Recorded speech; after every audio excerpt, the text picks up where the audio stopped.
All right, let's give John a nice hand. Thank you so much, John. You know, yeah, John, you were excellent. He did a great job setting him up for the next point in the impact process, and that is A for activate.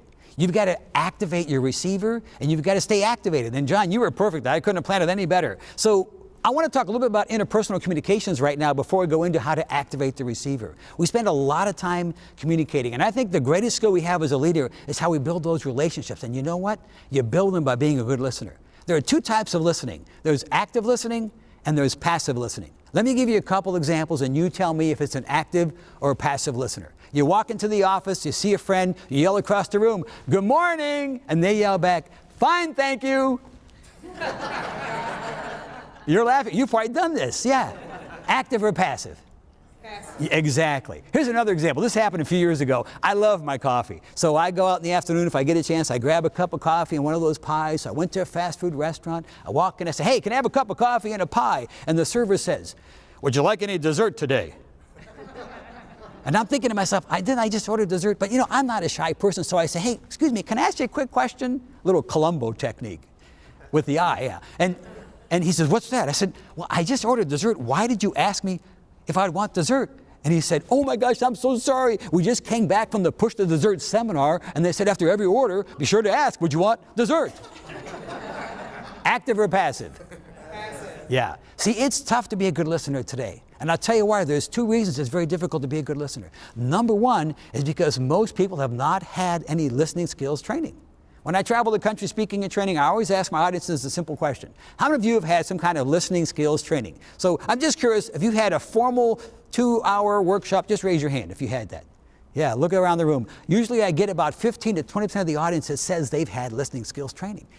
Powerful skill, we're not teaching it in schools, we're not teaching it in the office place. We need to talk about listening skills, and I'm going to talk about that today. But the second reason it's tough to be a good listener is a genetic reason.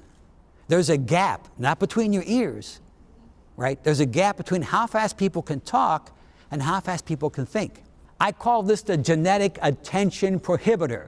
GAP, right? I think acronyms are always important. You have to have good ones, right? So I made that one up. Anyways, the gap is that when people are talking, you're thinking 3 times faster.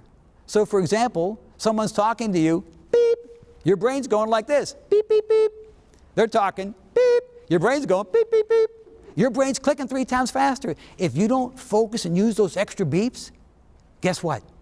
You're not going to be an active listener. So, little scenario. You're driving in your car, right? You got a passenger friend, maybe a loved one, a spouse. They're talking with you. The radio's on in the background. You're actively listening to the passenger. You're hearing the radio. All of a sudden, unbeknownst to them, and you don't do anything, you're just listening, your favorite song comes on the radio. Volare,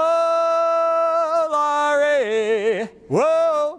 Well, that's my favorite song. But anyways, you hear it, and guess what? You shift just like that from actively listening to the passenger to listening to the radio, because we have that gap, beep, beep, beep, that we have to focus on. And it's so easy to get distracted.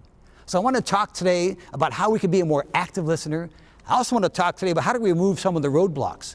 So before I give you those 6 active listening skills, I'm going to ask you to do one more thing with me again, if you would, please. Go back to that same person we talked to earlier today, and I want you to just talk quickly about what are some of the roadblocks that get in the way of you being a good listener, things that distract you that you might be able to remove. That's the first step of becoming a better active listener. So quickly, you got about a minute. Turn to your partner again and talk about what are some roadblocks that get in the way of being a good listener. Go ahead.